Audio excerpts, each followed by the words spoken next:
مرة أخرى وقلت يا أخي الإخوان سيحملونك. قالت لا، يرحم والديك لا حد يقربني.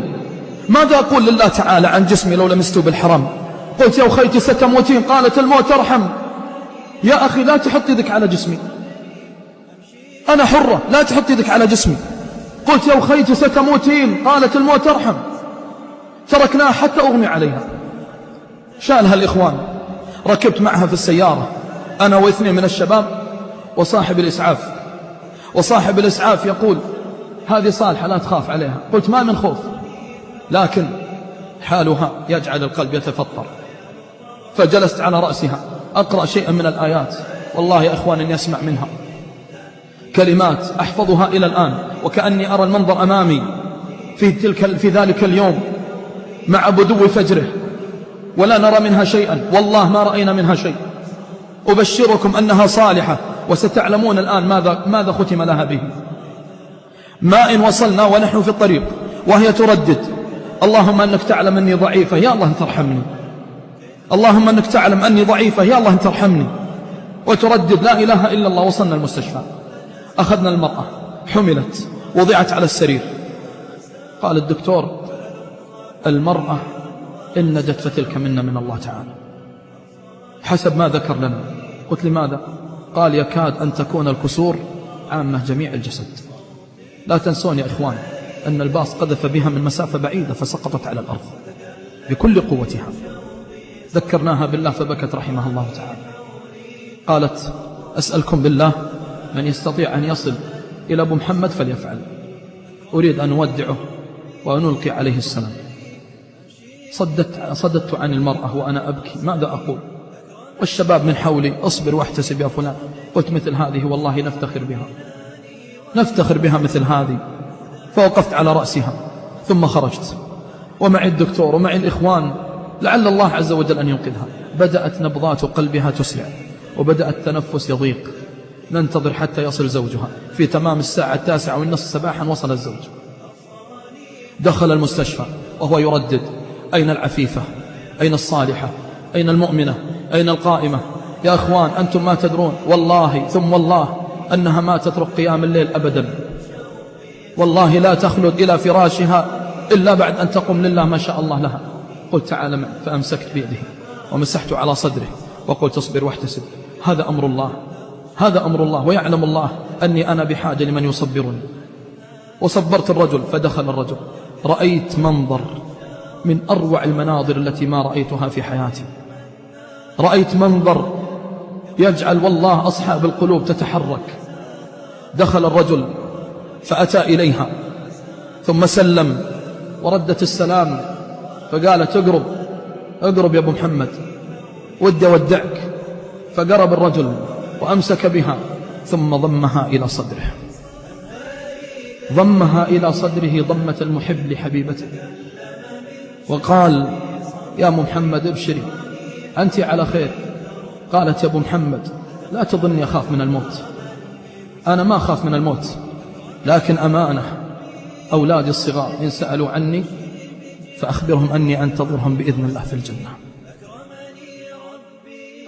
تركها زوجها قليلا ثم عادت فقالت يا أبو محمد أسألك بالله سامحني، فالله يعلم أني ما خنتك، والله يعلم أني ما قبلت أحد منهم أن يضع يده على جسمي، فتكفى يا أبو محمد، لا تروح وأنت غاضب، فأخشى أن الله يمنعني من الجنة يا أبو محمد. وهي تبكي. ثم ضمها مرة أخرى إلى صدره فقال أبشر يا أبو محمد، يا أبو محمد أنت العفيفة، أنت المصلية الذاكرة. قالت اللهم يا رب السماوات أسألك يا إلهي أن تحسن خاتمتي وأن ترعى أولادي، فوالله ما أملك من الدنيا أغلى منهم. ثم ضمها إلى صدره مرة أخرى. والله إني أرى الموقف يا أخوان وأرى دموعه تنهمر وهو يبكي ويتحسر، ولكن ماذا يملك؟ الله أراد هذا. ثم ضمها الثالثة وبكى والله حتى أبكانا. قال يا أم محمد الله يعلم أنك تصومين وأنك تقومين، فأبشري والله الذي لا إله غيره إني أشهد لك بالجنة، فكنت نعم المرأة.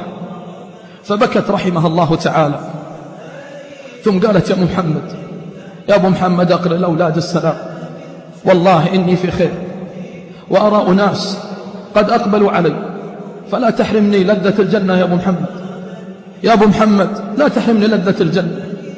فبكت رحمها الله بكاء عظيما، ورددت: اللهم اغفر لي وارحمني، اللهم إنك تعلم أني ما خنت ولا عصيت فارحمني، ويا ربنا عهدتي الأولاد أبو محمد. فاضت روحها يا إخوان وهي تردد: لا إله إلا الله. فاضت روحها وهي تردد: لا إله إلا الله.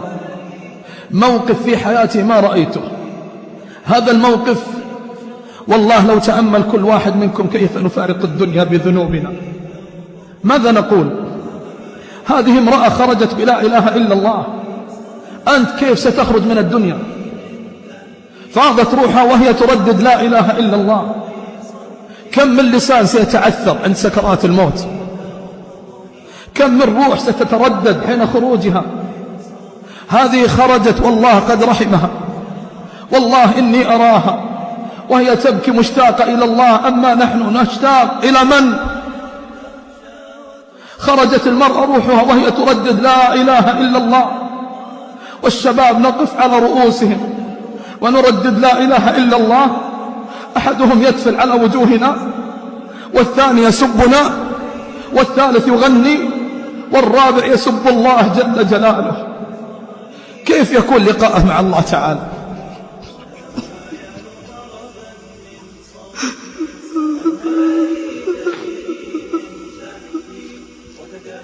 هانت عظمة الله في قلوبنا فهنا عند نظره، هانت عظمة الله في قلوبنا فقبض أرواحنا ملعونة. ولكن والله إنها عبرة وعظة. إن كنت تريد نفس خاتمة أم محمد فاتق الله في سرك وعلنك. والله إني أذكر ونحن نحملها تبكي تقول: اتق الله نزل يدك، اتق الله نزل يدك. هذه امرأة صالحة، ما تقول من خلعت الحجاب، ما تقول من فتنت الرجال، لكن أسأل الله أن يرحمنا ويرحمها، وأسأل الله أن يجعل قبرها روضة من رياض الجنة، وأن يحشرنا بها مع الحبيب صلى الله عليه وسلم. أسأل الله أن يحسن خاتمتي وخاتمته، وأن يحسن خاتمة الجميع رجالا ونساء. الله أعلم. هذه القصة باختصار. أكرمني ربي بصبري أمشي بجناني وبقصري، أكرمني ربي بصبري أمشي بجناني وبقصري، مدللة مسموع أمري نسمات تلعب. ولمزيد من التواصل يمكنكم زيارة موقعنا على الشبكة العنكبوتية. والسلام عليكم ورحمة الله وبركاته. أوصاني حولي ترقبني تتمايل طربا من صوتي، أنهاري تجري من تحتي وتكلم من شوقي صمتي. أوصاني حولي ترقبني تتمايل طربا من صوتي. كم كانت تخشى وتصابر كي ترضي المنان القادر، كم كانت تخشى وتصابر كي ترضي المنان القادر. كم قامت تدعو فجزاها حلل وحلي وأساور، حلل وحلي وأساور.